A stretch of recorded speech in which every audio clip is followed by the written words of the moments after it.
All right, guys, today we are going over how EMS pretty much began, or actually pre-EMS, and how it kind of just grew from that.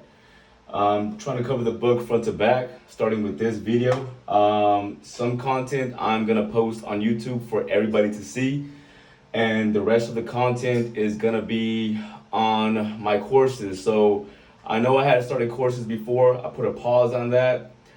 In about a year or so, we're gonna go ahead and relaunch some courses. But this time we're gonna do it a little bit differently. We're gonna actually incorporate Google Classroom into the course. And some of these videos that I'm gonna do from now on, the ones that are not posted online, are gonna be on there. So you would have to take the EMT course to actually see half of the content, just so you guys know. All right, so let's go ahead and start from the beginning. All right, so the very first time that EMS services was documented or something like that was during the French battles. So when the French used to go to war and they used to have people that got injured in the field, they would actually have people that were assigned to go pick up those individuals and bring them back away from the battlefield. Now, that was in the 1790s, so way back. That might have been during the whole Napoleon era when he was in charge of everything. But the thing about that is that their job was solely just to bring people from the battlefield that were injured over into a hospital setting or into a medical setting to then be taken care of. So there wasn't any care at all. So these people didn't get cared for on the scene or en route to the hospital or clinic. So moving on down, the next time that we have it documented that there was some kind of EMS service or emergency medical service or transport service, that's what EMT does or EMS does. We transport the ill to the hospital.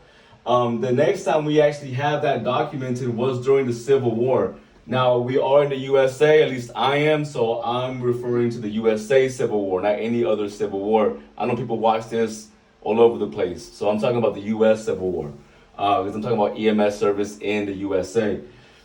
Now, there's a lady her name was Clara Barton, that's her name, and she was actually the person that kind of gathered up people to form this kind of volunteer service to go get people from the battlefield during the Civil War in the USA, to then bring them to care, to bring them to a clinic or bring them to a hospital setting. Again, there was still no care done. So it was similar to what the French did. They were just in charge of picking up the people that were ill in the battlefield and then taking them back to where they have to go to get that definitive care.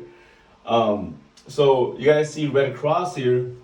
The reason I put Red Cross is because this lady actually, I don't know if she was the only person or the main person, but she had a big part in founding the Red Cross. So she is one of the founders or one of the originators that created what is now known as the American Red Cross. And it's kind of the equivalent to American Heart Association as far as it comes to CPR certification. That's how most of you may know them. All right, so going down. So again, we're still talking about like pre-modern EMS. So how it kind of just developed and how it came to be.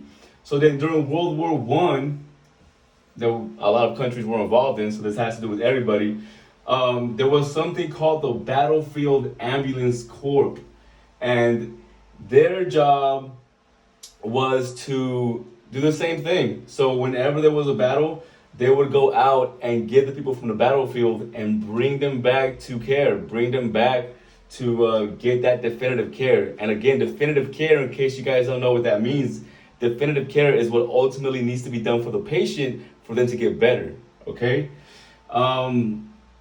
So right here, I put down civilian ambulance service existed. So in the USA, we actually did have ambulance services in the civilian sector, but they were primarily found in like bigger cities where there were more people, and they still didn't really provide care. Most of these civilian ambulance services, most of them, the fire station was the one that was primarily in charge of them.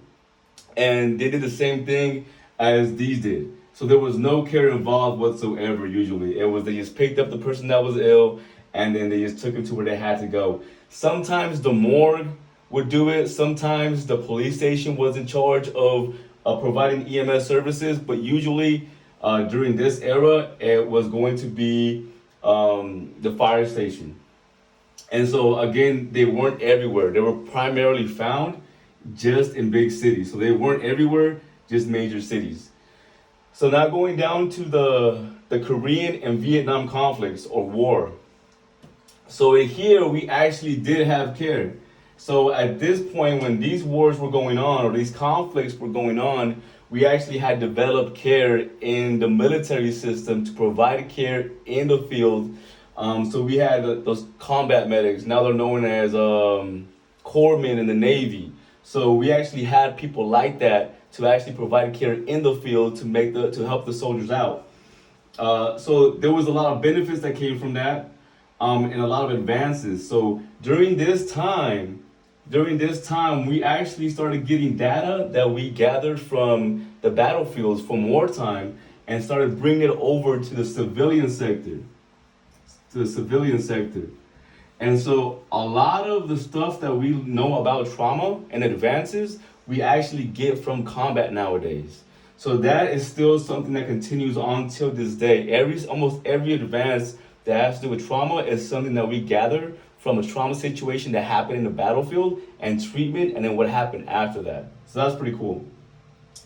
All right, so it wasn't until the 1940s that small cities or small towns started getting ambulance services.